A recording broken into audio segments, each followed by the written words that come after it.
कल्पना कीजिए, एक छोटा सा गांव जहां हर दिन गरीबी और मुश्किलों से जूझना पड़ता है। एक युवक जिसके पास नौकरी नहीं, पैसे नहीं, लेकिन सपने इतने बड़े कि पूरे भारत में नाम रोशन कर दे। और आज वही सपने एक ऐसे साम्राज्य में बदल चुके हैं जो दुनिया के सबसे लग्जरी होटल्स का नाम है। नमस्कार, आप देख रहे हैं बिस्तक। मैं हूं आपके साथ अरुणिमा द्विवेदी। स्वागत है आप सबका बिस्तक सक्सेस स्टोरीज में। आज बात करेंगे भारत के दूसरे सबसे बड़े होटल ग्रुप ओबरॉय ग्रुप की, और इस ग्रुप के फाउंडर मोहन सिंह ओबरॉय, जिन्हें father of Indian hotel industry भी कहा जाता है, उनकी कहानी सिर्फ सफलता की नहीं बल्कि असफलताओं से लड़ने और कभी हार ना मानने की है। और हाँ, 25 अक्टूबर 2025 तक इस ग्रुप की वैल्यूएशन आपको बताएं कि 24,000 करोड़ रुपए यानी करीब $2.73 बिलियन की है। देखिए, मोहन सिंह ओबरॉय के जन्म से ये कहानी शुरू होती है। 15 अगस्त 1998 पाकिस्तान के झेलम जिले के भेवन गांव में एक गरीब सिख परिवार में उनका जन्म हुआ। जन्म के सिर्फ 6 महीने बाद ही उनके पिता का निधन हो गया। सारी जिम्मेदारी उनकी मां पर आ गई। मोहन ने प्राइमरी पढ़ाई रावलपिंडी में की और बैचलर डिग्री के लिए लाहौर चले गए। पढ़ाई के साथ उन्होंने परिवार की मदद के लिए पार्ट टाइम जॉब भी की, लेकिन कुछ भी हाथ नहीं लगा। डिग्री पूरी होने के बाद भी नौकरी नहीं मिली। इसके बाद एक दोस्त की सलाह पर उन्होंने टाइपिंग और स्टेनोग्राफी सीखी और वो सीखने के लिए वो अमृतसर गए, लेकिन वहां भी उन्हें नौकरी नहीं मिली। निराश होकर गांव लौट आए। घर की हालत देखकर चाचा ने जूते की फैक्ट्री में मजदूर की नौकरी दिलाई, लेकिन फैक्ट्री बंद हो गई। 1920 में 20 साल की उम्र में उनकी शादी ईशरण देवी से हुई। मोहन मजाक में कहते थे कि उस समय मेरे पास ना नौकरी थी, ना पैसा, ना अच्छे दोस्त। शायद ससुर जी को मेरा व्यक्तित्व पसंद आ गया होगा, ऐसा कई इंटरव्यूज में उन्हें कहते हुए सुना गया है। गांव लौटने पर पता चला कि प्लेग फैला हुआ है। मां ने उन्हें ससुराल भेजा और जेब में 25 रुपए दिए। ये 25 रुपए उनके साम्राज्य, उनके एम्पायर की नींव बन गए। ससुराल में रहते हुए मोहन ने अखबार में सरकारी क्लर्क की नौकरी देखी। शिमला गए, लेकिन पास नहीं हुए।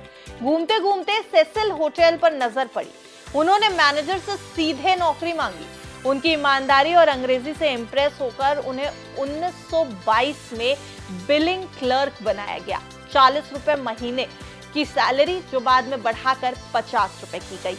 मोहन ने होटल के काम में पूरी मेहनत की। 1929 में मैनेजर अर्नेस्ट क्लार्क ने शिमला में कार्लटन होटल खरीदा और मोहन को बुलाया। 1930 में क्लार्क इंग्लैंड गए और मोहन को पूरा होटल संभालने का मौका मिला। उन्होंने होटल की पूरी रेनोवेशन की, कॉस्ट कटिंग की और बिजनेस दोगुना कर दिया। अब क्लार्क प्रभावित हुए और होटल बेचने का ऑफर दे दिया। 25,000 रुपए में मोहन ने पत्नी के गहने और गांव की संपत्ति गिरवी रखकर 20,000 रुपए तो जुटा लिए। 24 अगस्त 1934 को मोहन होटल के मालिक बन गए और नाम रखा क्लार्क्स होटल। 5 साल में पूरा पैसा चुका दिया और सेसिल होटल भी खरीद लिया। कोलकाता में उस समय हैजा फैल गया। ग्रैंड होटल बंद होने की कगार पर। मोहन ने 500 कमरों वाला होटल लीज पर लिया और उसको रेनोवेट किया। 1947 की बात की जाए तो आजादी के साथ मर्करी ट्रैवल्स एजेंसी शुरू हुई थी। ईस्ट इंडिया होटल्स लिमिटेड के नाम से रजिस्टर्ड हुई। 1955 में महाराजा हरि सिंह का पैलेस लीज पर लिया और भारत का पहला पैलेस होटल बना दिया। 1956 में स्विस होटल खरीदा। 1959 में फ्लाइट कैटरिंग शुरू की। 1965 में दिल्ली में ओबरॉय इंटरकॉन्टिनेंटल खोला, भारत का पहला 5 स्टार होटल। ओबरॉय ने पुरानी इमारतों को लग्जरी होटल में बदला। कोलकाता में ओबरॉय ग्रैंड, काहिरा में मीना हाउस, ऑस्ट्रेलिया में विंडसर। 1970s में ट्राइडेंट ब्रांड लॉन्च किया। आज 12,000 से ज्यादा कर्मचारी। होटल्स भारत, इंडोनेशिया, यूएई, मिस्र, मॉरिशस, सऊदी अरब में इस समय ओबरॉयज के हैं।